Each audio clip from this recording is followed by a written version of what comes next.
All right, babe. So I'm going to do a couple of the problems. So remember that our formula is always going to be m equals y2 minus y1 over x2 minus x1. This guy right here is one of the points. I like to use the one that has the variable.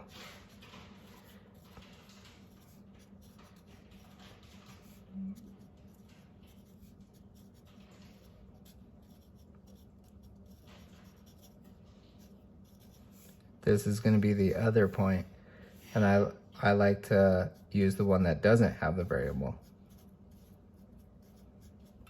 And then this is the slope. So we're just plugging it in, plugging everything into that. So I'm looking at number 5. 5 gives me the points -7, 1, and 2y with a slope of -7 over 9. So my slope goes in for m.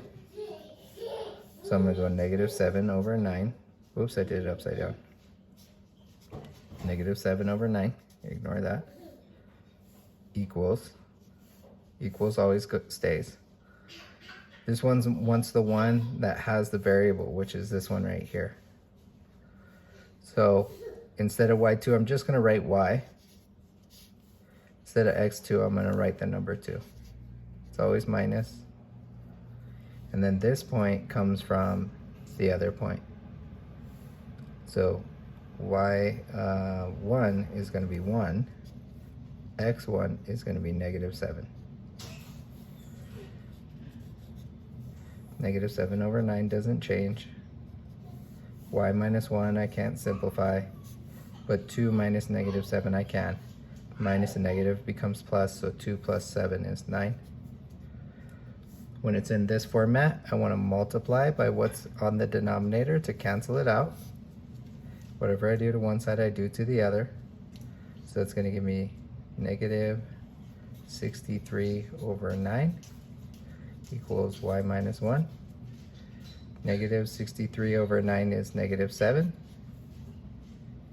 equals y minus 1. I'm going to add 1 to cancel that out. Gives me -6 equals y. And we're done. And that's what we're looking at on these, okay? Do number 7. 7 says -4 comma y and -7 comma 5 with a slope of 2/3. So remember, the slope is going to go first. 2/3 equals, for that first point I want to use the one that has the variable, so it's going to be y over -4. They're both always subtraction. And then I'm going to use the other point, 5, -7. 2/3 stays the same. Y minus 5 I can't simplify. -4 minus -7 I can though. Minus a negative becomes plus. -4 plus 7 is 3. To get that out of the denominator, I'm going to multiply. That's going to cancel. Whatever I do to one side, I do to the other. It's going to give me 6 over 3 equals y minus 5. 6 over 3 is 2. It says -5, so I'm going to add 5.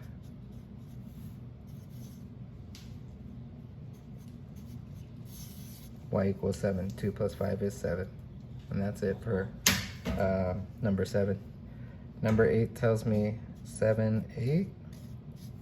And x7, this is the one that was a little bit harder, with a slope of 1/9.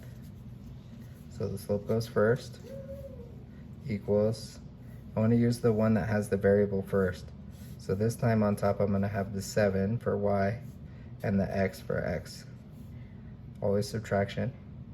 The other point comes second, 8 over 7. 1/9 stays the same. 7 minus 8 is -1. X minus 7 I can't change. And remember, I told you when it has this, we want to put parentheses, and then we want to put this up on top. So we're going to go 1 parentheses x minus 7 over 9 equals -1. So whatever's on the denominator here just comes up on the top. I don't want to have this division, so I'm going to multiply by 9. Whatever I do to one side, I do to the other. That's going to cancel. So I'm going to have 1 parentheses x minus 7 equals negative 9. Then when there's a number on the outside of the parentheses, I just distribute it through when it's multiplication. 1 times x is just x. 1 times 7 is just 7. I want to get rid of minus 7, so I'm going to add 7. I'm going to get x equals negative 2. And that's it. These, they really do get easier as you practice them. If you feel like I didn't put enough practice on there and you want to just get some more practice, look at this. You can do this by just making up your own numbers. And then if you send me, if you send me a picture of the problem that you made up, I can tell you what the answer is. Just make sure that you have only one variable. So we're either going to have an x, or like on this one, we had a y. But you can only have one variable in there. And you can make up any numbers you want. Any numbers will work for making your own up. And then if you want to try some extra practice, send them over to me. That's fine, and I'll help you out. Okay? Thanks, bud.